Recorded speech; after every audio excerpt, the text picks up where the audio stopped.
সেজন্যই আপনারা পিছনে যারা আছেন ভাই একটু উঠে চলে আসেন, সামনের দিকে চলে আসেন, ওয়াজ শুরু করব। আপনারা 1 ঘন্টা একটু শোনেন, যদি ভালো লাগে থাকবেন, নাহলে চলে যাবেন। 1 ঘন্টা একটু থাকেন, উঠে আসেন। মাশাআল্লাহ মাশাআল্লাহ, আল্লাহ হায়াত দারাজ করুন। যেসব ভাই নিজের জায়গা ছেড়ে দিয়ে এগিয়ে চলে আসছেন, একটু কোরআনের আয়াতের দিকে লক্ষ্য রেখে, ইজা তাফাসসাহু ফিল মাজালিস ফাফসাহু ইয়াফসাহিল্লাহু লাকুম। আপনারা একটু আসুন, জমে বসুন। যারা দাঁড়িয়ে আছেন ভাই, এইদিকে অনেক লোক বসে আছেন। এই ভাই, এই সামনের জায়গাটা ফাঁকা না রেখে আপনারা উঠে চলে আসেন। হ্যাঁ, শেষের দিক তো, একটু 12টা পর্যন্ত তো থাকবেন। একটু উঠে আসুন, উঠুন খুব তাড়াতাড়ি। মাশাআল্লাহ, কি সুন্দর লাগছে এবার মজলিসটা। মা বোনেরা ভরপুর হয়ে আছেন, কিন্তু আপনারা যে কটাই আছেন একটু জমে থাকুন, তাহলে প্রশ্ন উত্তর করতে বা আপনাদেরকে কিছু কোরআন হাদিসের খোরাক দিতে ভালো লাগবে। হ্যাঁ, 2-4 ভাই ওখানে বসে আছেন, ওই দেখেন সাদা গেঞ্জিওয়ালা। আপনি উঠবেন না? এটা দেখেন, আপনার আশেপাশে সবাই উঠে গিয়েছে। উঠে আসুন। হ্যাঁ, মুরব্বী বলে মনে হচ্ছে। ওই জায়গাটা ছেড়ে দিয়ে আপনি এগিয়ে আসুন। হ্যাঁ, 10, 20, 50, 100 যাই লোক আছেন, এক জায়গায় থাকুন, ছিটিয়ে ছড়িয়ে নয়।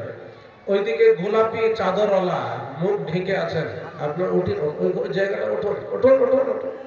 উঠে বলুন ভাই, এটা আসুন। আমি এই এলাকায় নতুন, কোনোদিন আসেনি। এলাকায় একটাই লোককে চিনি, মৌলানা কারি হানিফ সাহেব। হ্যাঁ, 20 বছর আগের থেকে ওনার সাথে আমার বন্ধুত্ব পরিচয়। তো আমি নতুন, যেহেতু নতুন মেহমান, ইহুদি মেহমানের সম্মান করেছেন আল্লাহ নবী। তো মেহমানের কথাটা একটু রাখুন। যে কটা ভাই দাঁড়িয়ে আছেন, এইদিকে যে কটা ভাই দাঁড়িয়ে আছেন, যুবক ছেলে বলে মনে হয়, আপনারা কি দাঁড়িয়ে থাকবেন? দাঁড়িয়ে থাকাটা মজলিসে ঠিক নয়। একটু বসে পড়ুন, এগিয়ে আসুন ভাই, আসুন না খসুন। হ্যাঁ, আমার কাছে 2-10টা লোক থাকলেও হবে। আমি বলবো, এই ভাই, আপনারা দাঁড়িয়ে গেলে বসে পড়ুন। আরে বসুন। আলহামদুলিল্লাহ ওয়াহদা, والصلاة والسلام على من لا نبي بعد. أما بعد، فأعوذ بالله من الشيطان الرجيم. بسم الله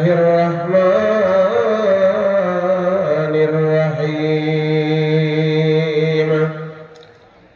كيف تكفرون بالله وكنتم أمواتا فأحياكم ثم يميتكم ثم يحييكم ثم إليه ترجعون. وقال الله تعالى في موضع آخر: وجاءت سكرة الموت بالحق ذلك ما كنت منه تحيد. وعن أبي هريرة رضي الله تعالى عنه قال: قال رسول الله صلى الله عليه وسلم: أكثروا ذكر هازم اللذات. ছাড়িয়া ভবের ভাব যাইবি কেমনে, যখন ঘিরিবে সে জন্তুর কনে, ডাহিনে রহিবে মাতা, বামেতে পরম পিতা, পদতলে প্রিয় সীতা, সন্তান সমনে, ছাড়িয়া ভবের ভাব যাইবি কেমনে। আত্মীয় স্বজন সবে সিভিল সার্জন বলে, আজরাইল এসে কবে চলরে মরণে, ছাড়িয়া ভবের ভাব যাইবি কেমনে। কেমনে, যখন ঘিরিবে সে যমদূত গণে, ডাহিনে রহিবে মাতা, বামেতে পরম পিতা, পদতলে প্রিয় সীতা, সন্তান সমনে, ছাড়িয়া ভবের ভব যাইবি কেমনে, অপরে গোসল দিবে, শেষ বস্তু পড়াইবে, অপরে গোসল দিবে, শেষ বস্তু পড়াইবে, কান্ধে করে নিয়ে যাবে কবর ময়দানে, ছাড়িয়া ভবের ভব যাইবি কেমনে। মাননীয় সম্মানিত আজকের যোগ্যতম সভাপতি সাহেব এবং মুর্শিদে বারহাক মুজাহিদ মিল্লাত হযরতুল আল্লাহ জনাব মাওলানা কারি হানিফ সাহেব, মাশায়েখ ইজাম হযরত উলামা ইকরাম, সম্মানিত সুধী মণ্ডলী, দিনদার ইমানদার মুসলমান ভাইরা, পর্দার অন্তরালে মা এবং বোনেরা, আমি তিনটে জেলা ছাড়িয়ে আপনাদের এখানে বহু দূর সফর করে এসেছি। তাই ডাক্তার সাহেবের দু চারটি কথাতেই আমি আজকে এখানে বসে বসেই ভেবে নিলাম যে ডাক্তার সাহেবের কথা মতো আজকে এই সফর সংক্রান্ত কিছু আলোচনা করি, যে আমরা ছিলাম কোথায়, আছি কোথায়, যাব কোথায়। তার অর্থাৎ একটা সফর সংক্রান্ত কথা, সেটা হচ্ছে মৃত্যুর সফর। আর আমার এই বক্তব্যটাকে বোঝার জন্য আপনাকে কয়েকটা জিনিস মনে রাখতে হবে। প্রথমেই বলে দিই, সেটা হচ্ছে ইহকাল আর পরকাল, আর একটা হচ্ছে দেহ, আর একটা হচ্ছে ভেতরের ইঞ্জিন আত্মা, আর একটা হচ্ছে হায়াত আর মওত। এই ছটা জিনিসকে কেন্দ্র করে আপনাকে আমি কোরআন হাদিসের খোরাক দেব। আশা করি আজকের এই ওয়াজটা আপনি মাথায় ভরে নিয়ে যাবেন, আপনার মওত পর্যন্ত কাজে লাগবে ইনশাআল্লাহ। অনেক ওয়াজ তো শুনেছেন, বহুত ওয়াজ শুনেছেন, আর এই মাদ্রাসাটা যতদিন থেকে হয়েছে জানি না কতদিনের বয়স, ততদিন আপনারা ওয়াজ শুনছেন। কিন্তু আজকে এই 2024 সালে আপনার 24শে নভেম্বর, আর 1 ঘন্টা পরে 25 তারিখ পড়ে যাবে। আজকের এই ওয়াজটা অবশ্যই মা বোন আপনারা খুব ধীর স্থির ভাবে বসে আছেন, আর কথাগুলোকে হৃদয়ঙ্গম করুন। স্পঞ্জে পানি ঢাললে যেমন শুষে নেয়, ঠিক অনুরূপ ভাবে আমার কথাগুলোকে আপনার অন্তরে জায়গা করে নেন, শুষে নেন।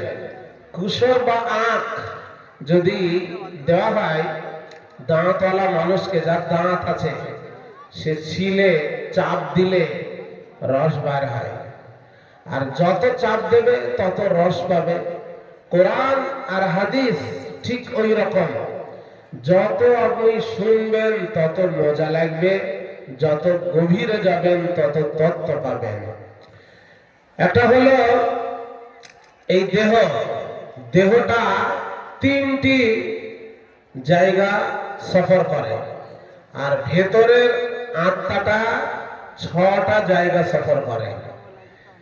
দেহটা তৈরি হয় মায়ের পেটে, আর দেহটা হচ্ছে নরমাল একটা বডি, এর একটা ওজন আছে, বডির একটা ওয়েট আছে, তাই কেন ভাই?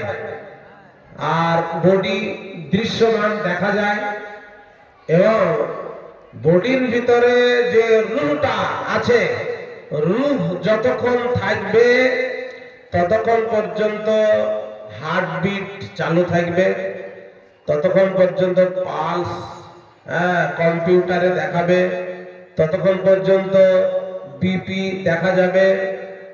আর যখন বডির ভিতর থেকে রুহটা বেরিয়ে যাবে তখন বিপিও দেখাবে না, হার্টবিটও দেখাবে না, পালসও দেখাবে না, শুধু দেখাবে কি বডিটা যেহেতু টেবিলে তখনও শোয়ানো থাকবে, সেই জন্যই ওয়েটটা থাকবে, কিন্তু রুহটা দৃশ্যমান নয়, ওটা দেখা যায়নি, যাবে না। দিনদার ভাই, রুহটা 6টা জগৎ ভ্রমণ করে। কোথায় কোথায় জানেন? 1 নম্বর জগৎ হলো আলামে আরওয়াহ। আলামে আরওয়াহটা হলো জান্নাতুল ফিরদাউসে। আল্লাহ পাক রব্বুল ইজ্জত হযরত আদম আলাইহিস সালাতু ওয়াস সালামকে তিনি নিজের হাতে বানিয়েছিলেন। কোরআনে আছে খালাকতু বিয়াদাইয়া, আমি আদমকে নিজের হাতে বানালাম। সলসালিন কাল ফাখার, শুকনো ঠনঠনে মাটি দিয়ে আল্লাহ পাক রব্বুল ইজ্জত হযরত আদম আলাইহিস সালাতু ওয়াস সালামের বডিটা, স্ট্রাকচারটা, খাঁচাটা যখন তৈরি করলেন, ওয়া নাফাখা ফীহি মির রূহিহি, তারপরে তার রূহটাকে মহান আল্লাহ এই রকম করে চোখ দিয়ে, নাক দিয়ে আর মুখ দিয়ে, আমার দিকে তাকান ভাই, চোখ দিয়ে, নাক দিয়ে, মুখ দিয়ে এই রকম করে পুশ করলেন। আর যখনই পুশ করে দেওয়া হলো, নাফাখা ফীহি মির রূহিহি, তার রূহটা দেহের ভিতরে চলে গেল। হযরত আদম আলাইহিস সালাতু সালাম তিনি হাসাস আর মানুষ হয়ে গেলেন এবং চোখ মেলে তাকাতে লাগলেন। হযরত আদমের হাঁচি হলো, হাত পা নাড়াতে লাগলেন, আলহামদুলিল্লাহ পড়লেন। ফেরেশতারা দেখে আশ্চর্য হলো যে একটা মাটির পুতুলকে তৈরি করার পর তার ভেতরে একটা প্রাণ পাখি নামে বস্তুকে ভেতরে দেওয়ার পর সে যেন চলতা ফিরতা, উঠতা বসতা মানুষ হয়ে গেলেন।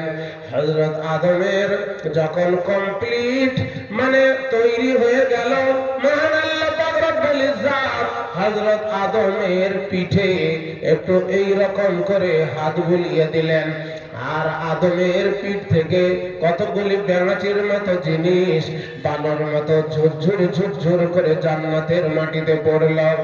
জান্নাতের মাটিতে যখন বালুর মতো ঝুরঝুর করে কতগুলা ব্যাঙাচির মতো জিনিস পড়ল, আল্লাহ তাআলা হযরত আদমকে জিজ্ঞাসা করলেন, হে আদম, তোর পিঠ থেকে কতগুলা জিনিস জান্নাতের মাটিতে ঝুরঝুর করে পড়লো, এগুলা কি? হযরত আদম তিনি বললেন, আল্লাহ আমি জানি না। আল্লাহ তাআলা বললেন, হে আদম, আজ থেকে নিয়ে কিয়ামত পর্যন্ত যতগুলো মানুষ আমি পৃথিবীর ভিতরে পাঠাবো, সমস্ত মানুষকে তোর পিঠ থেকে আমি বার করে নিলাম এবং তাদেরকে এই জান্নাতের আলামে আরওয়াহ রূহের জগতে রেখে দিলাম।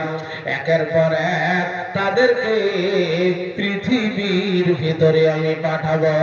আল্লাহ পাক রব্বুল ইজ্জত সমস্ত আত্মা জগৎকে সামনে রেখে তিনি একটা প্রশ্ন করেছিলেন। কোরআনে আল্লাহ তাআলা বলছেন, ওয়া ইজ যেখানেই থাকবে সেখানে উযকুর ফিল মাহযুব থাকবে। ইজ মানে স্মরণ করো সেই সময়ের কথা, স্মরণ করো সেই বিপ্লব সৃষ্টিকারী আর চিত্তহারী সময়ের কথা, যখন আল্লাহ পাক রব্বুল ইজ্জত আদমের পিঠ থেকে তার যুররিয়াতদেরকে, তার সন্তানাদিদেরকে বার করলেন। ওয়া ইজ আখাযনা মিসাকা বানি আদমা মিন যুহুরিহিম, যখন তার পিঠ থেকে সেই জিনিসগুলোকে বার করে, ওয়া আশহাদাহুম আলা আনফুসিহিম, এবং তাদেরকে সামনে রেখে মহান আল্লাহ তাআলা প্রশ্ন করলেন, আলাস্তু বিরাব্বিকুম, আমি কি তোদের রব নই রে? আমি কি তোদের প্রভু নই? তখন কলু বালা, তখন সবাই এক বাক্যে আমরা বলেছিলাম, হ্যাঁ আল্লাহ তুমি আমাদের রব আর তুমি আমাদের প্রভু। আল্লাহকে কি সাক্ষী দিয়েছিলাম আমরা যে তুমি আমাদের রব। আমরা এখানে যতজন বসে আছি, ছোট বড় মাঝারে, তারপরে বৃদ্ধ, ছোট ছেলে, সবারই বয়স কিন্তু একই দিন, একই ডেট অফ বার্থ, একই। দুনিয়াতে আসার ব্যাপারে আগে পরে আছে, কিন্তু আমরা সবাই একই দিনে জন্ম নিয়েছি। কোথায়? আলামে আরওয়াহাতে। দিনদার ভাই, এবার আমি আপনাদেরকে মাঝে মাঝে যেমন প্রশ্ন করব। এখানে আমি বসে আছি, হ্যাঁ, আপনাদেরকে মাঝে মাঝে আমি দু একটা কথা জানতে চাইবো, হ্যাঁ, যাতে আপনাদের ঘুম না আসে। আপনারা উত্তর দেবেন তো? দেখেন, তাও বলছেন, আপনারা উত্তর দেবেন তো? এ ভাই, আপনারা কি ওয়াজ শুনবেন নাকি? আরে কারা কারা শুনবেন এটা হাত তুলে দেখান তো। হাত তুলেই থাকুন, হাত নামাবেন না। দোয়া দোয়া তো, এখন গভীর রাত, আল্লাহ তাআলা দেখছেন। আবার নামাজে হাতটা তুলে থাকুন, হাতটা কুচশো ব্যাধি হয়েছে নাকি? আরে হাতটা তুলে থাকুন। আল্লাহ, এরা ওয়াজ শুনবে বলে হাতগুলা তুলেছে, তুমি হাতগুলাকে ছবি করে নাও। এবং যে কটা হাত উঠেছে, যে কটা হাত উঠেছে আল্লাহ, ওই হাত কটা তুমি কবুল করে তুমি জান্নাত দিয়ে দাও। বলুন আল্লাহুম্মা আমিন। তাহলে যে কটা হাত তুললেন দোয়া পেলেন, আর যারা হাত তুললেন না তারা দোয়ার থেকে মাহরুম হয়ে গেলেন। আচ্ছা, এবার বলেন কে কে পালাবেন আগে? আমার ওয়াজ শেষ হওয়ার আগে কে কে পালাবেন? হাত তোলেন তো। মুরব্বী হাত তোলেন, পালাবেন? তাহলে হাত তুললেন যে আমি বললাম কি আর আপনি করলেন কি? কে কে পালাবেন হাত তোলেন বলেছে, তো উনি লেজ খারাপ করে বসে আছে, তার মানে ও আগে পালাবে, নিয়ত খারাপ আছে। হ্যাঁ, আমি যতক্ষণ না বলবো যে আমার শেষ হয়েছে ততক্ষণ আপনি এখান থেকে যেতে পারেন না। শেষ দোয়া না নেওয়া পর্যন্ত গেলে কি হবে, এটা দুই একটা উদাহরণ দিচ্ছি। আপনি ইমামের পিছনে মসজিদে আসরের নামাজ পড়ছেন, ইমাম নামাজ পড়াচ্ছেন, এখন ইমাম 4 রাকাতে তাশাহুদে বসেছেন, এখনো ইমাম সালাম ফিরাইনি। আপনি ইমামের সালাম ফেরাবার 2 মিনিট আগে সালাম ফিরিয়ে দিলেন, নামাজটা হবে? আরে মালদার লোক কথা বলে না নাকি? না আপনাদের ওই খাদ্যমন্ত্রীরা নিষেধ করেছে যে খবরদার ওখানে গিয়ে কথা বলবা না। অনেকে বউ পাগল হয় তো এখানে এসে কথা বলে না। আপনাদেরকে আমি তো একটা প্রশ্ন করছি রে ভাই, জিজ্ঞাসা করছি। হ্যাঁ, আদান প্রদান হবে তবে তো বলতে ভালো লাগবে। ইমাম সালাম ফিরাইনি, 1 মিনিট আগেই আপনি সালাম ফিরিয়ে দিলেন, আপনার নামাজটা হবে? হ্যাঁ, এবার তাও জোর হয়েছে না, মানে ছাতু খেয়ে এসছেন মনে হয়েছে। হ্যাঁ, ভালো কার লোক, এখন খাদ্যমন্ত্রীরা খেতে মনে হয় দেয়নি, ওই জন্যই কথা জোর হচ্ছে না। আচ্ছা, ওটার নামাজটা তাহলে বাতিল হলো। এই সামনে রোজা আসছে, 3 মাস পরেই রোজা। সারাদিন রোজা করলেন, সারাদিন রোজা করার পর সূর্য ডুবো ডুবো লাল হয়ে এবার পশ্চিম দিকে ঢলে গিয়েছে, এবার ডুববে, এখনো ডুবিনি। সূর্য ডুবার 1.5 মিনিট আগে যদি ইফতার করেন হলারে ভরার জন্য, রোজাটা হবে? সবাই বলুন হবে? হবে না। যেমন ঠিক অনুরূপ আপনি মাগরিবের নামাজের সময় এসেছেন এখানে ওয়াজ শুনতে, আর শেষ বক্তার বক্তব্য শেষ নাই হতে আপনি এখান থেকে যদি উঠে চলে যান, এই মজলিসের বারকাত, এই দোয়া, সারাক্ষণের যেটা নেকি, সেই নেকি থেকে আপনি বঞ্চিত হয়ে যাবেন। এই জন্যই যেই কটাই লোক আপনারা আছেন, হাবিবুর রহমান সালাফির আগে আমার বন্ধুবর হানিফ সাহেব যখন বক্তব্য রাখছিল, দেখছিলাম ওই রাস্তা পর্যন্ত লোকে ভর্তি। আমি একবার পেশাব করতে এসেছিলাম তো ভর্তি। এখন আপনারা কয়েকটা লোক বসে আছেন, যে কটাই লোক বসে আছেন আশা করি শেষ পর্যন্ত থাকবেন তো নাকি না পালাবেন? ভাই, একটা কথা হলো ওয়াদা খেলাপ করা মুনাফিকের কাজ। আপনারা নিশ্চয় মুনাফিক নন, আপনারা মুমিন, তাই শুনতে থাকুন। হ্যাঁ, আমি বলেছি যে এই দেহ 3টি জায়গা সফর করে আর রূহটা 6টা জায়গা সফর করে। হ্যাঁ, তার মধ্যে একটা জায়গা বললাম আলামে আরওয়াহ। দ্বিতীয় নাম্বার যে জায়গায় রূহটা আসে ওটা হলো আলামে আজসাদ, মানে মায়ের পেট। মায়ের পেটে আমাদের সর্বপ্রথমে এক ফোঁটা যখন শুক্রাণু মায়ের রেহেমে যায় এবং কিছুদিন পর সেটা আপনার রক্তপিণ্ড হয়, তার কিছুদিন পর মানে 40 দিন পর আবার সেটা গোশতের টুকরা হয়, তার 40 দিন পর আবার দেহের ভিতরে হাড় হাড্ডি গুলো সেটিং হয়, ফিট হয়।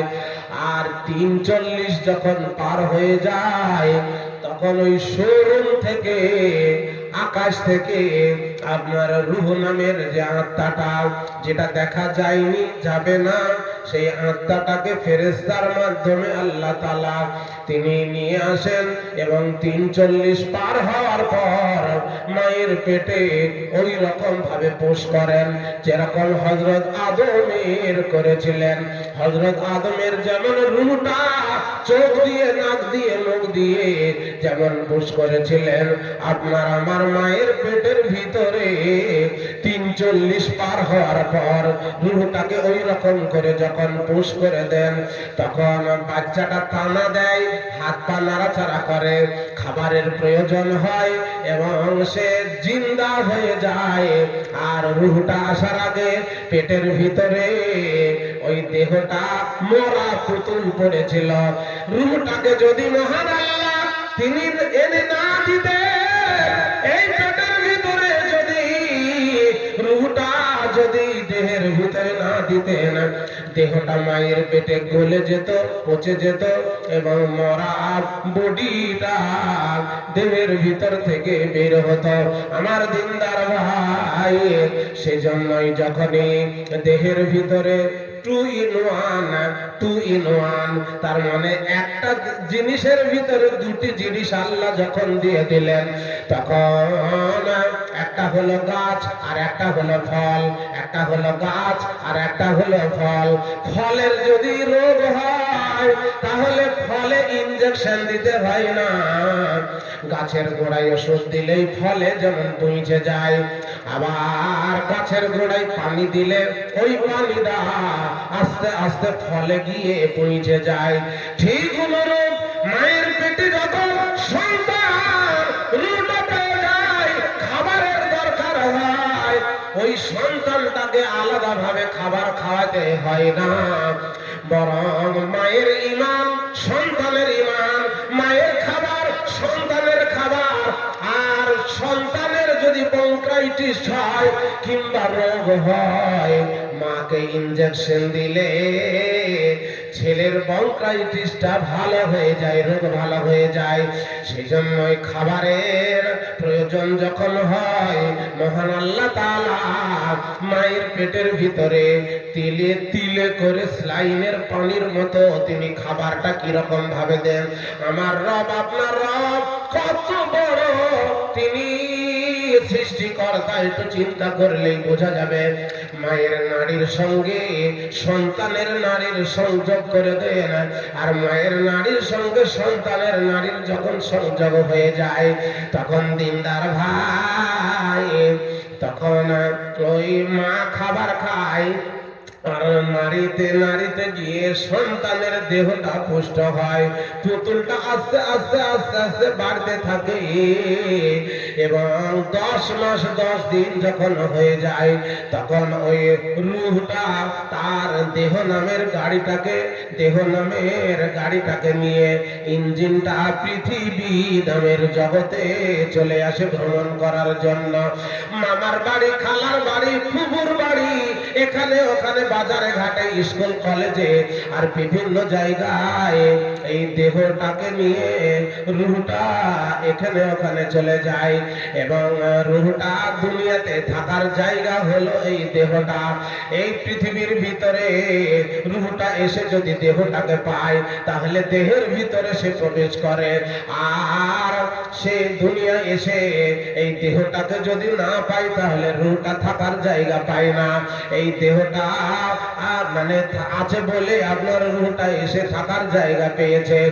আর যদি আপনার দেহটা লরির চাকার তলায়, ট্রেনের চাকায় যদি পিষে আলু ছানা কিংবা বেগুন ভর্তার মতো যদি হয়ে যায় তাহলে রূহটা আর থাকার জায়গা পায় না।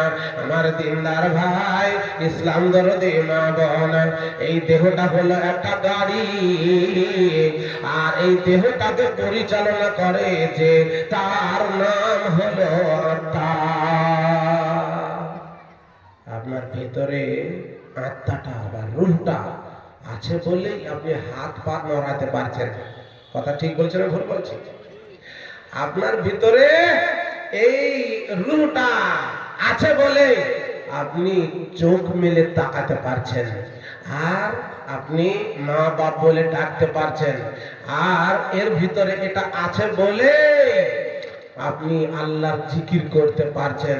রূহটা দেহের ভিতরে আছে বলে এখনো আপনার নাম সলিমউদ্দিন বসিরউদ্দিন, আর দেহের ভিতর আছে বলে আপনার মানে পৃথিবীতে নাম আছে। আমার দিনদার ভাই, এই দেহের ভিতরে যখনও থাকবে না কিন্তু সেই সময় আর আপনাকে সলিমউদ্দিন আর কলিমউদ্দিন আর কদম আলী আর আদম আলী বলে কেউ ডাকবে না। একটা উদাহরণ দিচ্ছি, এই গ্রামটার নাম হয়েছে কি গো, বালা পাথার। নতুন নাম, আমি আমার জন্য নতুন। বালা পাথারের একটা লোকের অসুখ হলো, দিয়ে ভর্তি করলো কোথায় না শামসি হসপিটালে। শামসি হসপিটালে লোকটা মারা গেল। এবার যখন মারা গেল তখন অ্যাম্বুলেন্স করে ওখান থেকে এবার তাকে নিয়ে আসছে। আর বালাপাথারে মসজিদে এলান হচ্ছে যে কদম আলী বা আদম আলী সে মারা গিয়েছে। এবার আপনারা মুখ খুলে বলুন, আর কি কেউ বলবে যে কদম আলী আসছে? বলবে কি বলবে? বলবে কদম আলীর লাশটা আসছে। আমার কথাটা বুঝতে পারছেন ভাই? বুঝিয়ে বলছি। আমার বাড়ি নদিয়া জেলা বেথুয়া ডুবুরি, কলকাতার 125 কিলোমিটার আগে। আমার বাড়ি থেকে কলকাতা হচ্ছে 125 কিলোমিটার। তো আমি আসলাম আপনাদের দাওয়াতে বালাপাতার হিফজিয়া মাদ্রাসার জালসা করতে এখনই যদি আমার হাতটা বন্ধ হয়ে যায় আর ব্রেন স্ট্রোক যদি হয়ে যায়, আমি যদি ধরাম করে এখানে মাটিতে পড়ে যাই, আমি যদি মারা যাই, আমার ছেলে আমার মেয়ে এসে অঝর অনেক কাঁদবে আর বলবে, হায় আমার বাপ আর নাই। তখন আপনি পালাপাথারের মানুষ বলবেন, এই ছেলে, বলবি সাহেবের ছেলে, কাঁদছো কেন?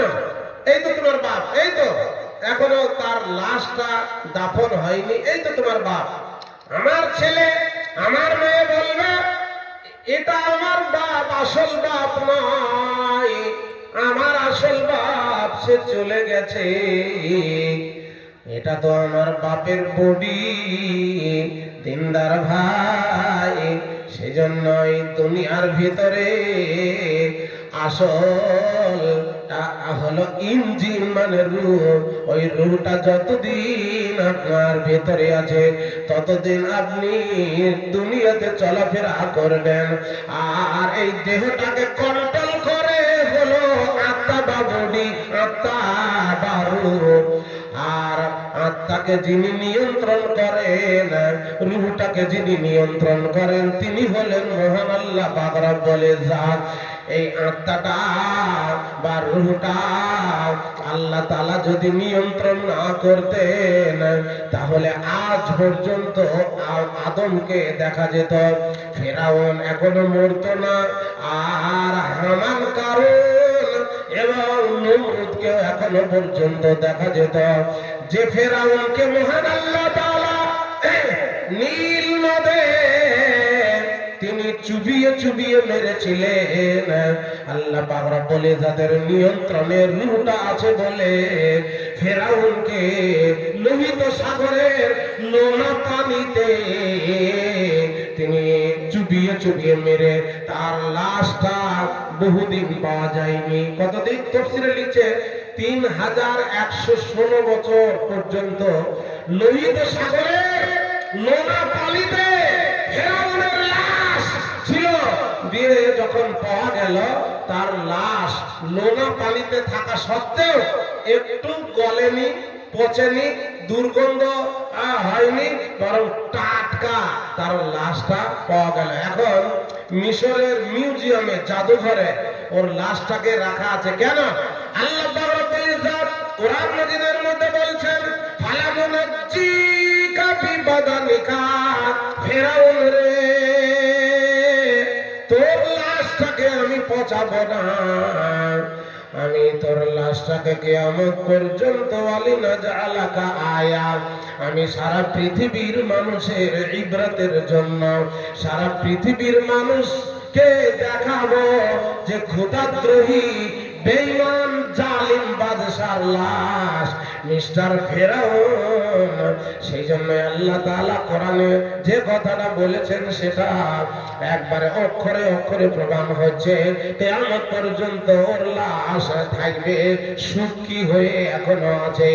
এখন কথা হলো এই আমার দিনদার ভাই, এই দেহের ভিতরে আত্মাটা দুনিয়াতে চলাফেরা করছে, কিন্তু এমন একটা দিন আসবে এই দেহ ছেড়ে আত্মাটা, রূহটা বেরিয়ে চলে যাবে।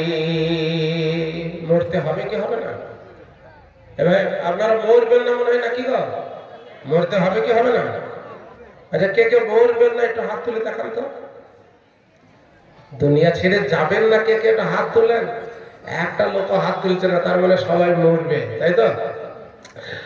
আর দুনিয়া ছেড়ে যেতে যারা চাইবে না, হ্যাঁ, আর আল্লাহর আইন যাদের ভালো লাগবে না, তাদের মওতটা কেমন হবে একটু বলে দিচ্ছি। আর এই কোরআন হাদিসের মজলিসে এসে যারা এই কথাগুলোকে হৃদয়ঙ্গম করবে না, তাদের মৃত্যু হবে খুব যন্ত্রণাদায়ক, খুব কষ্টদায়ক। যেমন একটা আয়াত পড়েছি, আয়াতটা তর্জমা করছি, ভালো করে শুনবেন ভাই। আগেই বলেছি যে আমি সফর নিয়ে আলোচনা করব, তো আত্মার সফরটা বলছি আর বডির সফরটা একটু পরে বলবো। তবে আপনার আমার মন চাক আর না চাক, কাজ গোছানো হোক আর না হোক, বিটির বিয়ে হোক আর না হোক, ঘর বাঁধা হোক আর না হোক, হ্যাঁ, যেতে একদিন, আপনারা বলেন না ভাই, যেতে একদিন হবে কি হবে না? আর যারা বলছে না ওরা বলে যাবে না।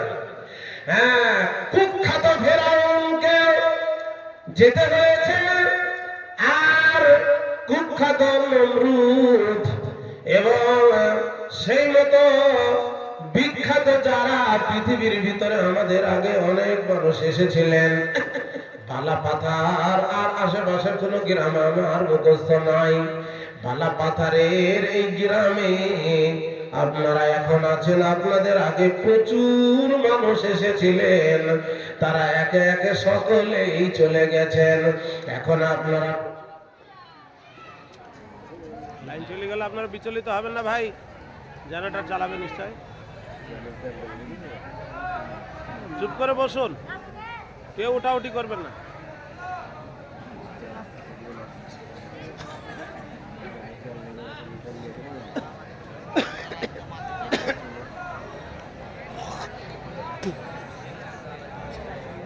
জেনারেটর চালাতে একটু সময় লাগবে।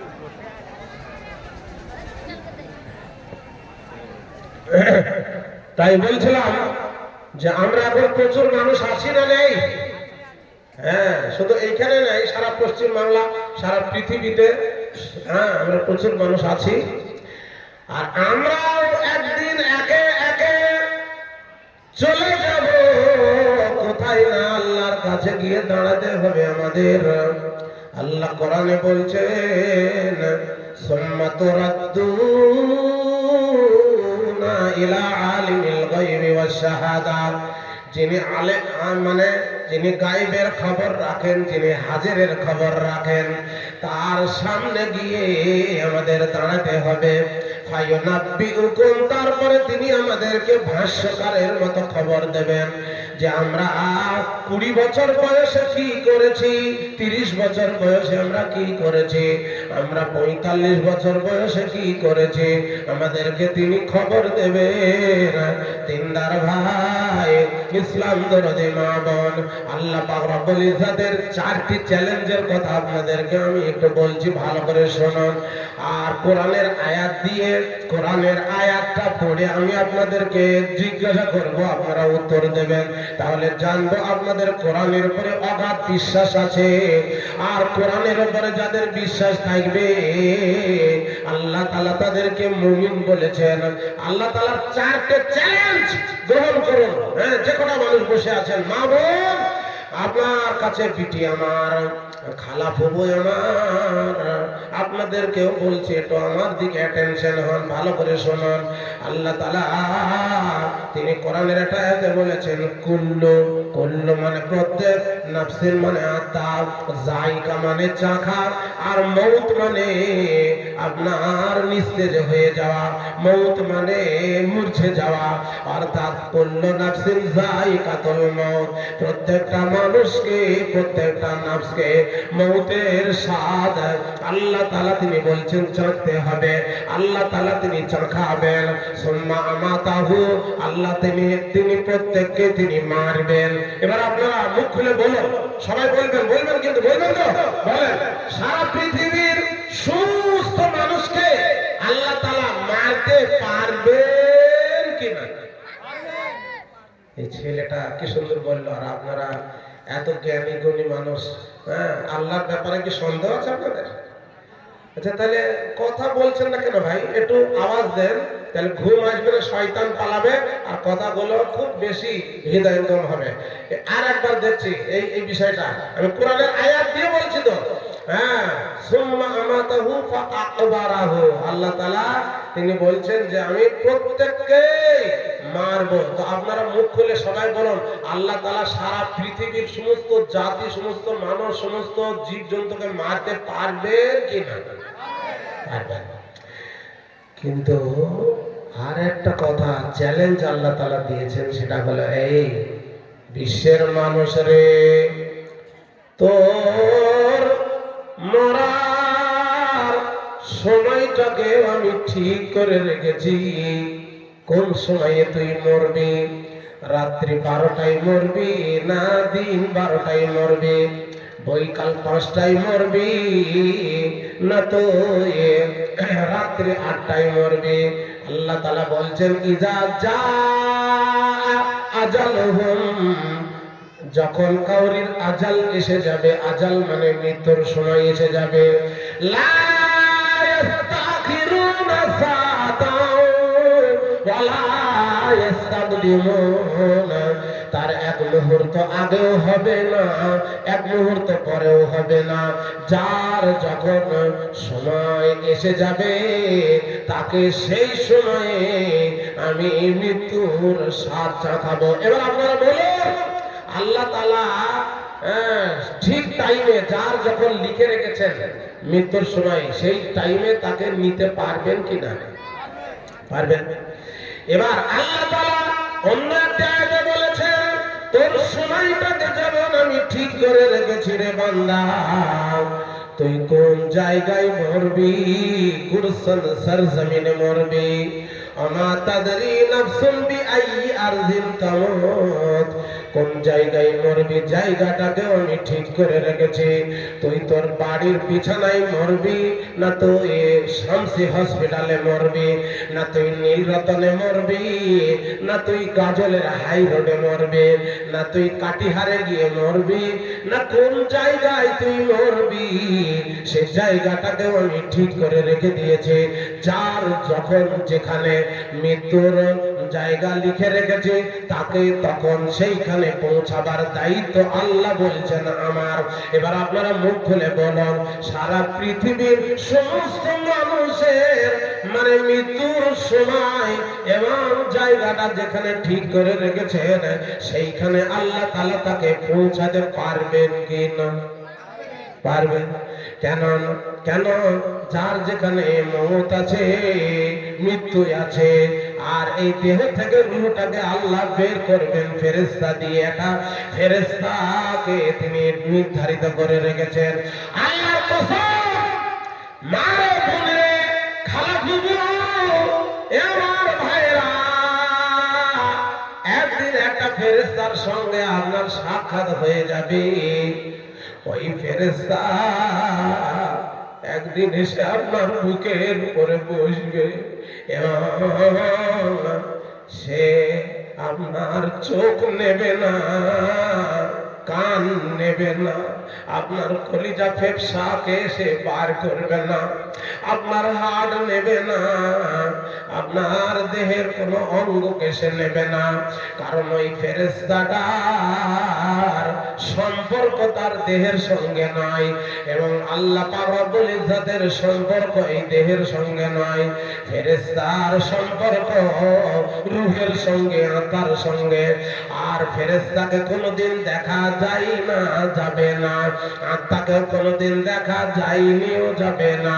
আত্মাকে আজ পর্যন্ত কেউ আটকাতে পারেনি, পারবে না, এবং আজ পর্যন্ত সেটা ফটোতেও ওঠেনি, এবং কোনোদিন কেউ ধরতে পারবে না, আটকাতে পারবে না। আমার দিনদার ভাই, একদিন না একদিন ওই ফেরেশতার সঙ্গে আপনার দেখা হবে। আল্লাহর নবীর একটা হাদিস আছে, সেই হাদিসটা হলো বিশ্ব নবী তিনি বলছেন, একদিন আমি মালিকুল মউতকে তার আসল শাকাল আর সূরাতে দেখেছি। কোন সময় দেখেছি? বানিল মুস্তালিক যুদ্ধতে। আল্লাহর হাবিব তিনি বলছেন, একটা কাফেরের জানকে নেওয়ার জন্য, রূহকে নেওয়ার জন্য হযরত মালিকুল মউত তাকে দেখলাম তার আসল শাকাল আর সূরাতে। তার একটা পা ছিল ওই কাফেরের বুকের উপরে, আর একটা পা ছিল আকাশে।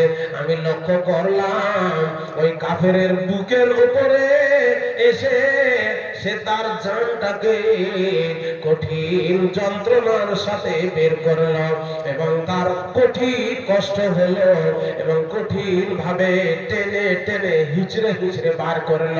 আমি সেই দিন আসল শাকাল আর সূরাতে দেখেছি।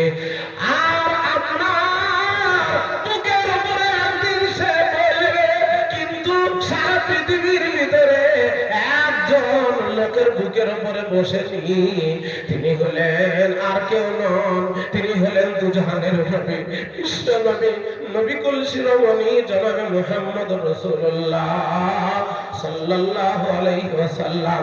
যেদিনকে আল্লাহর নবী বিদায় হজের ভাষণ দিয়ে তিনি বাকিউল গারকাদ গোরস্থানের পাশ দিয়ে যাওয়ার সময়ে বাকিউল গারকাদ গোরস্থানের সমাধি সাহিত সমস্ত মুর্দাদেরকে তিনি সালাম দিলেন। বাড়ি গেলেন, মাথার যন্ত্রণা উঠল।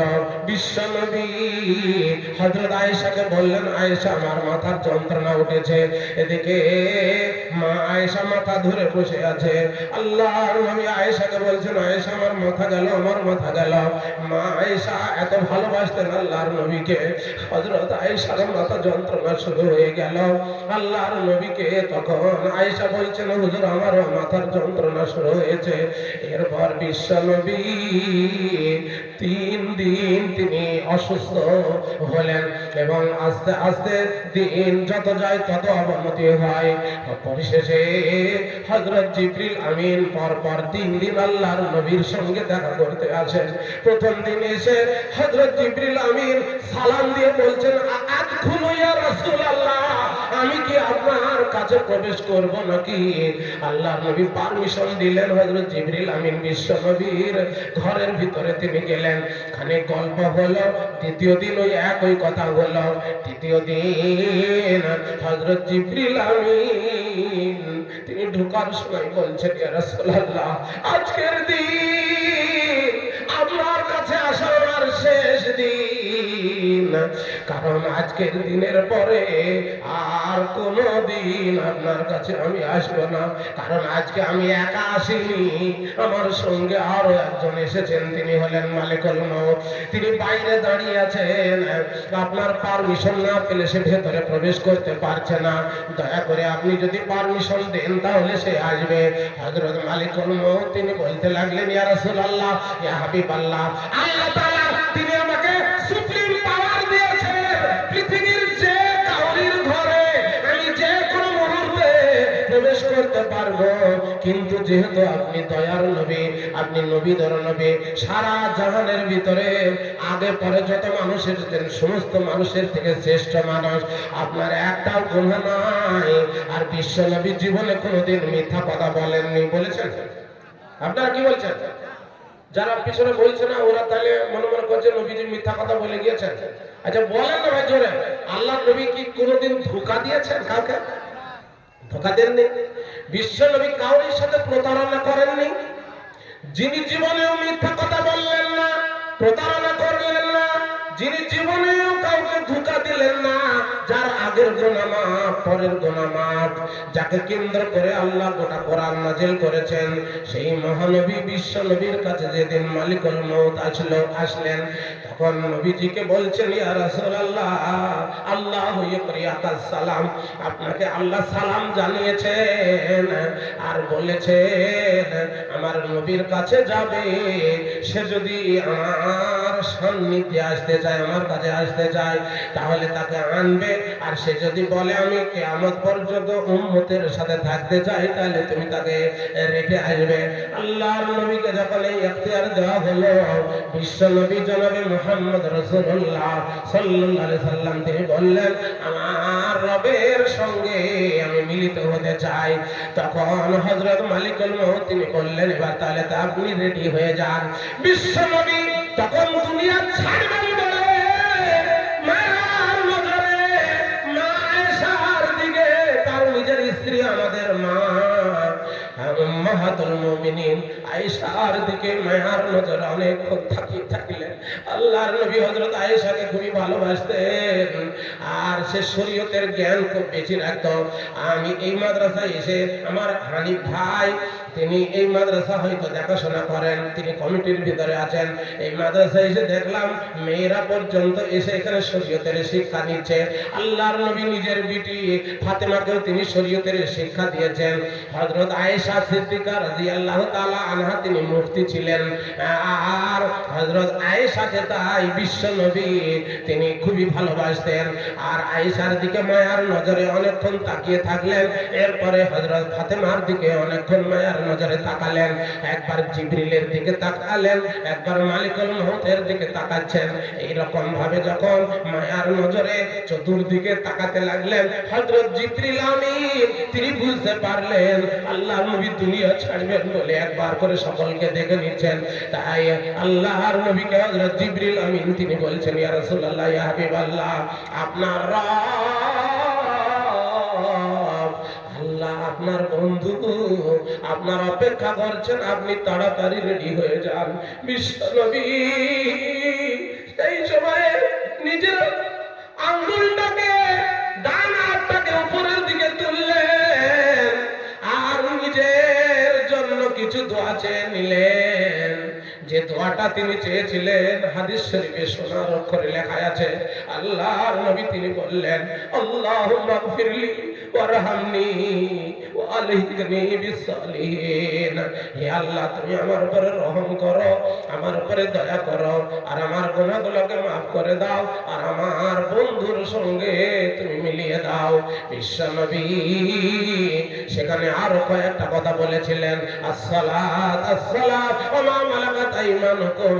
আর একটা কথা বলেছিলেন, আল্লাহুম্মা লা তাজআল কবরি ওয়াসানান ইউবাদ।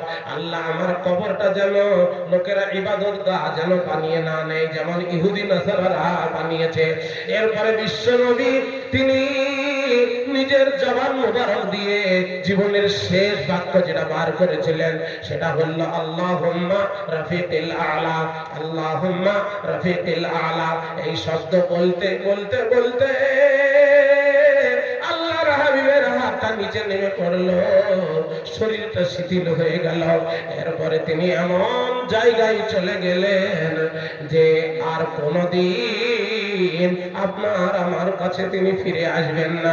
এমন জগতে গিয়েছেন যেখানে মানুষ একবার গেলে আর কোনোদিন ফিরবে না। আল্লাহ পাকের ব্যাপারে কোরআন মাজিদের ভিতরে একটা আয়াতে আল্লাহ বলেছেন, ওমা মুহাম্মাদুন ইল্লা রাসূলুন, মুহাম্মদ সাল্লাল্লাহু আলাইহি ওয়াসাল্লাম রাসূল ছাড়া আর অন্য কেউ নন। আফা ইম্মাতা, তিনি যদি মারা যান, আও কুতিলা, কিংবা শহীদ হন, ইনকালাবতুম আলা আকাবিকুম, তাহলে কি তোমরা পূর্বের ধর্মে ফিরে যাবে নাকি? এই কথাটা হযরত আবু বকর সিদ্দিক তিনি আয়াতটা পড়লেন, আর তার আগে হযরত ওমর তার ধারণা ছিল আল্লাহর নবী তিনি মরবেন না। তো আমার বলার উদ্দেশ্য এই যে আল্লাহ পাক রব্বুল ইজ্জাতের চ্যালেঞ্জ যে আমি তোকে মারবো, তারপর কবরে ভরবো। আর একটা চ্যালেঞ্জ আল্লাহ তাআলা দিয়েছেন, আমা হুম আনহা বিগাইবিন, পৃথিবীর শুরু থেকে শেষ পর্যন্ত যতগুলা মানুষ তোরা আছিস রে, পাইলটওয়ালা হোক, রিক্সাওয়ালা হোক, কিংবা ঝুপড়ি ঘরে বাস করিস আর অট্টালিকায় বাস করিস না কেন, সমস্ত মানুষকে আমি একই দিনে একই জায়গায় একই ময়দানে আবার জমা করব। একদিন জমা করেছিলাম আলামে আরওয়াতে, আবার একদিন সকলকে আরাফাতের ময়দানে সকলকে এক জায়গায় জমা করব। আমার দিনদার ভাই, সেদিনকে আল্লাহর গ্রেফতারের বাইরে কেউ থাকতে পারবে না, সকলকেই আল্লাহর ওই গ্রেফতারের ভিতরেই থাকতে হবে। এখন এই দেহ থেকে আত্মাটা যখন বার হবে, ওর একটা যন্ত্রণা আছে, আছে কি নেই? যন্ত্রণা হবে না? যন্ত্রণা এক একজনের এক রকমের হবে। তবে কোরআন মাজিদের একটা আয়াত পড়েছি আমি ওই কথাটা বলার জন্য। সূরা কাফের ভিতরে আয়াতটা আছে, আয়াতটা আমি বলছি, আপনারা পড়ুন। বলুন, ওয়াজাআত, বলেন ওয়াজাআত সাকরাতুল মাউতি বিল হাক্কি, অবশ্যই আসবে। সাকরা মানে যন্ত্রণা, সাকরা মানে মউত, মউতের যন্ত্রণা প্রত্যেকের কাছে আসবে। মা কুনতা মিনহু তাহির, যে মউতের যন্ত্রণা থেকে তোমরা পৃথিবীর ভিতরে টাল বাহানা করে বেরিয়ে বেরিয়ে বেড়াতে। আচ্ছা, এইখানে যে কটা লোক বসে আছেন, আপনারা এই মুহূর্তে এক্ষুনি কে কে মরতে রাজি আছেন? এক্ষুনি মরতে হবে, আল্লাহর কাছে যেতে হবে। বলেন তো কে কে মরবেন দেখি? মরবেন তো? তাহলে এখন হেসো নিয়ে এসে আপনার গলাটা কেটে দেবো, যাবেন তো? মরতে মুজাহিদ আছে লোকটা।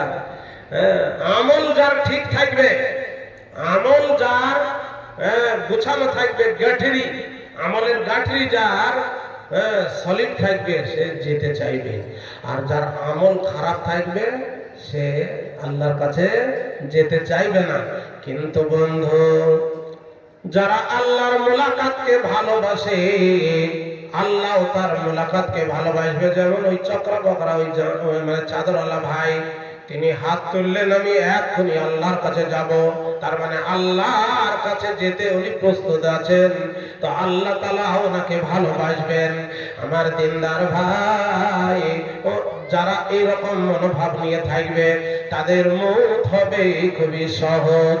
কিন্তু যারা আল্লাহর কাছে যেতে চাইবে না, আর গুনাহ যারা ছাড়বে না, আর যারা পৃথিবীর ভিতরে নেকির দিকে অগ্রসর হবে না, তাদের মৃত্যু কঠিন, তার যন্ত্রণা হবে। এটা হাদিস বলছি দিয়ে কতগুলা কথা আপনারা ভালো করে শুনে নেন। আপনারা দুনিয়াতে থাকবেন কতদিন ভাই? 70 বছর। 70 বছর থাকবেন তো? তো 70 বছরের ভিতরে প্রথম জন্ম থেকে নিয়ে 10 বছর পর্যন্ত আমাদের কোনো হুঁশ থাকে না। থাকে? এটা মুখ খুলুন না ভাই। 10 বছর পর্যন্ত আমাদের কোনো জ্ঞান থাকে? তাহলে বেহুশ অবস্থায় কাটে। আর ওই দিকে 60-এর পর থেকে নিয়ে 70 পর্যন্ত ওই 10 বছর আবার বেহুশ অবস্থায় আমাদের কাটাতে হয়। তাহলে এদিকে 10 ওদিকে 10, 20 বছর চলে গেল, থাকলে কত বছর? 50 বছর। এখন 50 বছরের ভিতরে আপনি আমি অর্ধেক দিন আর অর্ধেক রাত পার করি, তো অর্ধেক দিন আমরা কাজ করে বেড়াই আর অর্ধেক রাত ঘুমিয়ে বেড়াই, তার মানে 25 বছর আমরা ঘুমিয়ে কাটাই। ঠিক বলছি না ভুল বলছি? আরে ভাই 8 ঘন্টা তো ঘুমাই আমরা নাকি? 8 ঘন্টা যদি ঘুমাই তাহলে 3 8 24, তার মানে 3 ভাগের 1 ভাগ আমরা ঘুমিয়ে কাটাই, আর বাকি থাকলো আর 25 বছর। 25 বছরের ভিতরে সব সময় কি আল্লাহকে আপনি রাজি করেন? আল্লাহর ইবাদত বন্দি করেন? করেন না। ওই যে 25 বছরের ভিতরে পেশাব পায়খানা আছে, খাওয়া দাওয়া আছে, সংসারের কাজ আছে, তারপরে চাকরি বাকরি আছে, তারপরে হাই হ্যালো আছে, ফোনে কথা আছে, তারপরে স্ত্রীর সঙ্গে গল্প গুজব আছে। তাহলে 25 বছরের ভিতরে আর 15 বছর পায়খানা, পেশাব এবং কথাবার্তা, সংসারিক কাজ আপনি বাদ দিয়ে দেন, থাকলো আর 10 বছর। 70 বছরের ভিতরে মাত্র 10 বছর আপনি নামাজ, রোজা, হজ, যাকাত আর দান খায়রাত যা কিছু করেন এই 10 বছর করে থাকেন। দিনদার ভাই একটু মুখে হাত দিয়ে বলেন, এই 10 বছর আল্লাহর ইবাদত করে কি আল্লাহর জাহান্নাম থেকে মানে মুক্তি পাওয়া যাবে, কি আল্লাহর জান্নাত পাওয়া যাবে? কি বলেন? পাওয়া যাবে না। আজকে আমাদের কানেকশন কাটা আছে। এই যে মাদ্রাসার মসজিদ, এই বালাপাথরের যে কোথায় কোথায় মসজিদ আছে আমি গ্রাম ঘুরিনি, দেখিনি, মসজিদের সঙ্গে আমাদের কানেকশন নাই।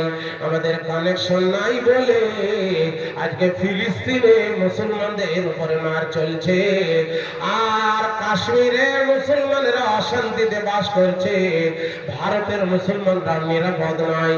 এবং মায়ানমারে আমরা দেখেছি যে কতগুলি মানুষকে কেটে জিসিবি দিয়ে গর্ত করে ভেতরে ভরে দিয়েছে কবরে। আজকে আমাদের কানেকশন আল্লাহর সঙ্গেও কাটা আছে। একটা উদাহরণ দিচ্ছি, ভালো করে বুঝে নেবেন। এই যে কারেন্ট এসেছে ট্রান্সমিটার থেকে, তো এসেছে। এখন ট্রান্সমিটার থেকে বালাপাথরের এই ফুরকানিয়া মাদ্রাসার যে তারটা এসেছে, ওই তারটা যদি জোড়ানো না থাকে, তার বাইনের তারটা, তাহলে এখানে আলো জ্বলবে না, ফ্যানও চলবে না, মাইকও চলবে না। আর ওই তারে যদি কেউ হাত দেয় তো শর্ট মারবে না, কিন্তু যদি ট্রান্সমিটারের তার বাইনের তারটা ওর সঙ্গে যদি জোড়ানো থাকে, তাহলে ওই তার অ্যালুমিনিয়ামের তারের ভেতর দিয়ে কারেন্ট প্রবাহিত। ওর হাত যদি দেয়, কাপড় যদি শুকাতে যায়, তাহলে গোটা বালাপাথরের মানুষকে মানে আছাড় মেরে সব খাইয়ে মেরে দেবে। ঠিক অনুরূপ আল্লাহর সঙ্গে একটু উদাহরণটা মিলিয়ে নেন। আল্লাহর সঙ্গে যদি আমাদের কানেকশনটা ঠিক থাকে, তাহলে আমাদের গায়ে কেউ হাত দিতে আসতে পারবে না। যদি হাত দিতে আসে, আল্লাহ তাআলা ডাইরেক্ট একবারে অ্যাকশন নেবেন। যেমন অ্যাকশন নিয়েছিলেন মুসা আলাইহিস সালামের গায়ে হাত দিতে গিয়েছিল ফেরাউন, আল্লাহ ডাইরেক্ট অ্যাকশন নিয়েছিলেন নীল নদে। এবং সেই মতো আরো দেখেছি নমরুদকে একটা ন্যাংরা মশা দিয়ে আল্লাহ তাআলা তাকে দুনিয়া থেকে বিদায় করে দিয়েছেন। আমার দিনদার ভাই, ইসলাম দরদি মা বোন, আল্লাহ পাক রব্বুল ইজ্জতের নবীর একটা হাদিস বলবো বলেছে। আল্লাহর নবী, বিশ্ব নবী যখন মারাজুল মউতে যখন তিনি পড়ে গেলেন, আর মা আয়েশা তিনি একটা হাদিস বর্ণনা করে বলছেন। এবার মা বোনদেরকে একটু অ্যাটেনশন হতে বলছে। আমার মারা বোনেরা, আপনাদের মতো একজন মহিলা, নাম তার হযরত আয়েশা, উম্মুল মুমিনিন মা আয়েশা হাদিস বর্ণনা করে বলছেন, মা তান নবী সাল্লাল্লাহু আলাইহি ওয়াসাল্লাম বাইনা হাকানি ওয়া জাকানি, আল্লাহর নবী আমার হুজরায় যেদিন তিনি ইন্তেকাল করেছিলেন, যেদিনকে তিনি ওয়াফাত পেয়েছিলেন, বিশ্বনবী যেদিন মরেছিলেন, সেদিন আমার ঘরে আল্লাহর নবীকে আমি এরকম করে হাতে করে ধরেছিলাম। আল্লাহর নবীর চেহারা মোবারকটা আমার থুতনির নিচে আমার উরুর উপরে ছিল। জাকানি মানে থুতনি আর হাকানি মানে উরু। আল্লাহর নবীকে আমি এই রকম করে ধরেছিলাম, বাইনা হাকানি ও জাকানি। আর ইন্দাহু কাদাহুন, আল্লাহর নবীর কাছে ছিল একটা পেয়ালা বা পাত্র, ফিহি মাউন, তাতে ছিল পানি। সুম্মা ইয়াদখুলু ইয়াদাহু, বারবার তিনি নিজের হাতটাকে পানির ভিতরে ডুবাচ্ছিলেন। সুম্মা ইয়ামসাহু ওজুহাহু, তারপরে তিনি মুখমণ্ডলে বুলিয়ে নিচ্ছিলেন। সুম্মা ইয়াকুলু, তারপরে তিনি বলছিলেন, আনা সাকরাতুল মাউতি, সিদ্দাতুল মাউতি, গামারাতুল মাউতি, ইন্না লিল মাউতি লাসাকরাত। আল্লাহর নবী তিনি বলছিলেন, আমি মওতের যন্ত্রণার ভিতরে আছি, আমি মৃত্যুর কষ্টের ভিতরে আছি। আর ইন্না লিল মাউতি লাসাকরাত, নিশ্চয়ই মৃত্যুর যন্ত্রণা বড়ই কঠিন। এটা চিন্তা করে দেখুন, যার আগের গুনাহ মাফ, পরের গুনাহ মাফ, যাকে কেন্দ্র করে মহান আল্লাহ তাআলা গোটা কোরআন নাযিল করলেন, তাকে মরণের সময় পানি নিয়ে মুখমণ্ডলে বুলিয়ে নিতে হয়েছে। তাহলে আপনার আমার যখন মৃত্যু হবে তখন কেমন পরিস্থিতি হবে একটু চিন্তা করে দেখেছেন? হ্যাঁ ভাই, আপনার আমার কাছে যখন মালিকুল মউত আসবে, যদি আপনি ঈমানদার হন, যদি আপনি পাক্কা মুমিন হন, আপনারা এখান থেকে বুঝতে পারবেন যে আপনার মৃত্যুটা কেমন হবে, আর আপনি জান্নাতে যাবেন না জাহান্নামে যাবেন। আচ্ছা, জান্নাতে কে কে যাবে? কতগুলো কোয়ালিটি দেখেন তাহলে। মুমিন, মুত্তাকি, সলিহিন, তারপরে সিদ্দিকিন, এরা জান্নাতে যাবে। আর যারা নেকি করেছে ওরা জান্নাতে যাবে। আর জাহান্নামের যাত্রী কারা হবে? মুনাফিকিন, মুশরিকিন, কাফিরিন, মুরতাদ, আর সেই মতো খোদাদ্রোহী, আর যারা এই পৃথিবীর ভিতরে সন্ত্রাসী, তারা জাহান্নামের যাত্রী। আমার দিনদার ভাই, সন্ত্রাসী গুনাহগার কোনদিন, গীবতকারী কোনদিন, চুগলখড়ি কোনদিন জান্নাতে যেতে পারবে না, পারবে না, পারবে না। একটা উদাহরণ দিচ্ছি, ভালো করে বুঝবেন। এই চাদরালা ভাই উঠলেন কেন? ওই ভাই উঠলেন কেন? আপনি পেশাবে যাবেন, তো আপনারা যদি উঠেন তাহলে 1 ঘন্টা হয়েছে, ছেড়ে দেবো। আর যদি বসেন, যদি চলেই যান তাহলে কি নাম? তামির উদ্দিন ইসলাম ফোন পেতে মা বাপের জন্য 5000 টাকা দিয়েছে, তো আর একজন 800 টাকা। এই দুইজনের জন্য একটু দোয়া করবো। আর আপনাদের একটা প্রশ্ন করব, প্রশ্নের উত্তরটা আপনারা ভালো করে দেবেন, দেবেন তো? একটু আগেই যে হাদিসটা শোনালাম, আচ্ছা আপনাদের মৃত্যু তো একদিন হবে নাকি? 2 in 1 থেকে এই ভেতরের এটা বের হবে, তো সেই সময় আপনারা কি আপনাদের মৃত্যুটা সহজ চান না কঠিন চান? বলেন না ভাই, তাহলে বলছে না, তাহলে এদের জন্য আল্লাহর কাছে দোয়া করি যে আল্লাহ এদের খুব কষ্টের মৃত্যু দিও। আর একবার বলছি, দেখি কে কে মৃত্যু সহজ চান। আপনার মৃত্যুটা কি সহজ চান না কঠিন চান? সহজ। যে কটা বললো সে কটার জন্য তাহলে দোয়া করব যে আল্লাহ ওদের সহজ করে দাও। কেমন সহজ? বেলুন দেখেছেন? বেলুন, বেলুনকে যদি ফুল দেওয়া হয় ফুলে ফুলে যায়, আর কট সুতো দিয়ে মুখটাকে বেঁধে দেন, বাঁধার পরে তলায় হাত দেন, তলায় হাত দিয়ে বাঁধনটাকে খুলে দিয়ে তলায় চাপ দেন, কি হবে? ফুসফুস ফুসফুস করে হাওয়াটা যেমন বের হবে, সে কিছু বুঝতে পারবে না। ঠিক ওই রকম বাঁধন খুলে দিলে যেমন বোঝা যায় না, আর ঠিক ভাবে কলসি, আল্লাহর নবী, বুখারীর একটা হাদিস আছে, বিশ্ব নবী, নবী কলসি রমণী জনাবে মুহাম্মদ রাসূলুল্লাহ সাল্লাল্লাহু আলাইহি সাল্লাম, তিনি হাদিস শরীফের ভিতরে বলেছেন যে যাদের মৃত্যু সহজ হবে তাদের মানে কলসিতে পানি ঢেলে কলসিটা যদি কাজ করা হয় তাসিলু কামা তাসিলুল কিতরাতু মিনাস সিকাই, যেমন কলসির পানিগুলো কল কল কল কল করে বার হয়, মুমিন বান্দার আত্মাটাও ওই রকম ভাবে বার হবে, সে টের পাবে না, বুঝতে পারবে না। অনুরূপভাবে যাদের অপারেশনের রোগীকে আপনার কি করা হয়, অক্সিজেন দিলে, ইনজেকশন দিলে যেমন বোঝা যায় না। মোহনপুরের সেন্টু ঠিকাদার, এই দেখেন, আমি জিজ্ঞাসা করলাম আপনারা মৌত সহজ চান তো? মৌত কেন সহজ চান, এই কথাটা কেন বলছি, কোরআনের আয়াত দিয়ে আপনাদেরকে দুটো আমলের কথা বলবো, ওই জন্য জিজ্ঞেস করছি। মোহনপুরের সেন্টু তিনি 5,000 টাকা দিয়েছেন, তো ইনি যে 5,000 টাকা দিলেন, কেন দিলেন সে কথাটা বলছি, আর আপনারা একজনে উঠবেন না দান না দিয়ে, যে কটাই লোক আছেন।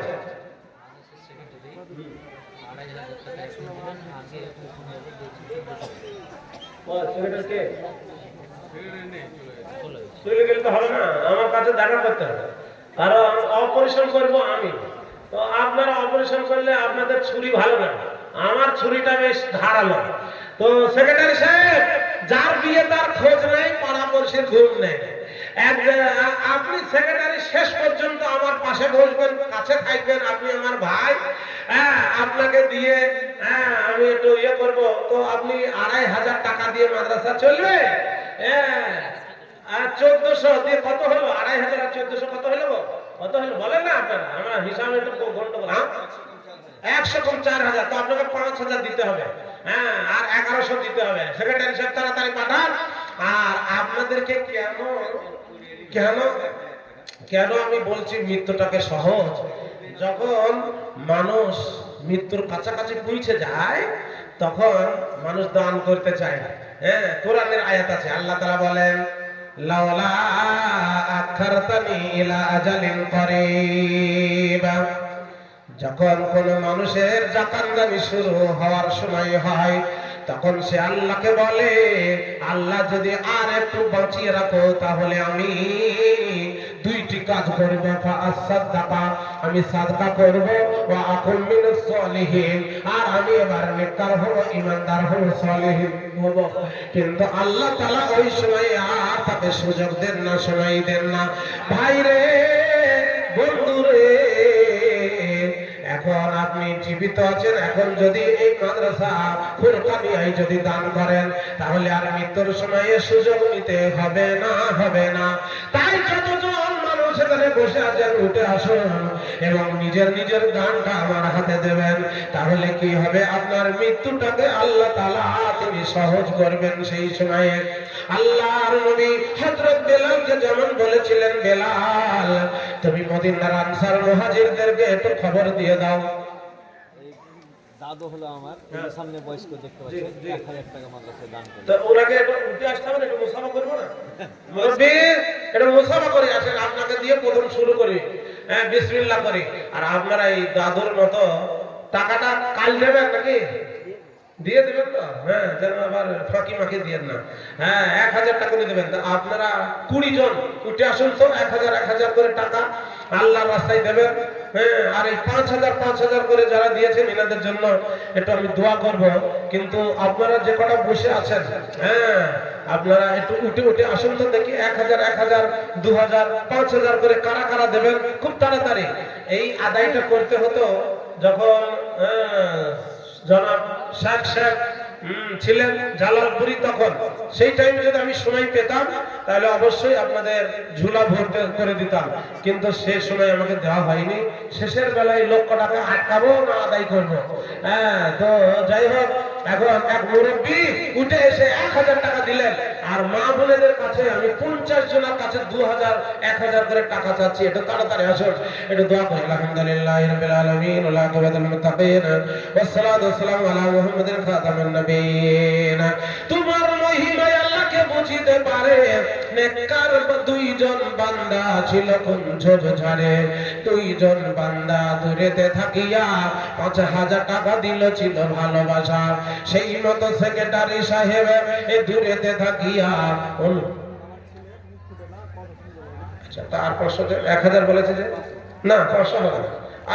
আর 500 পরে দেবেন না, না পরে দেবেন দেখ। আর এখন ডাক্তারের কাছে গেলে লিখলেন, হ্যাঁ ডাক্তারের কাছে গেলে হাজার হাজার টাকা খরচ হয়ে যাবে, এইখানে দেবেন তো আপনার ছেলের কথা আল্লাহ ফুটিয়ে দেবে। হ্যাঁ সেক্রেটারি সাহেব দেখে দূরেতে থাকিয়া 3900 টাকা দিল ছিল ভালোবাসা। সাগরই মারা গিয়েছে, তাই সাগরীর গয়না তার বাপ দেখছে তো মাটি হয়ে যাবে। এই চাঁদির কি আছে এটা, এটা পায়ের তোড়া না হাতের বালা। সাগরী মারা গিয়েছে, তাই সাগরীর গয়নাটা তার বাপ মাদ্রাসায় দিয়ে দিল। এটা একটা সুন্নতি দান। মা বোন, আপনাদের গলার হার, কানের কান বালা, হাতের বালা আর পায়ের তোড়া, কানের কান বালা একদিন মাটি হয়ে যাবে আপনি মারা গেলে, তো দিয়ে দেন। সামাউনের মা 1000, তারপরে আরেকজন 1000,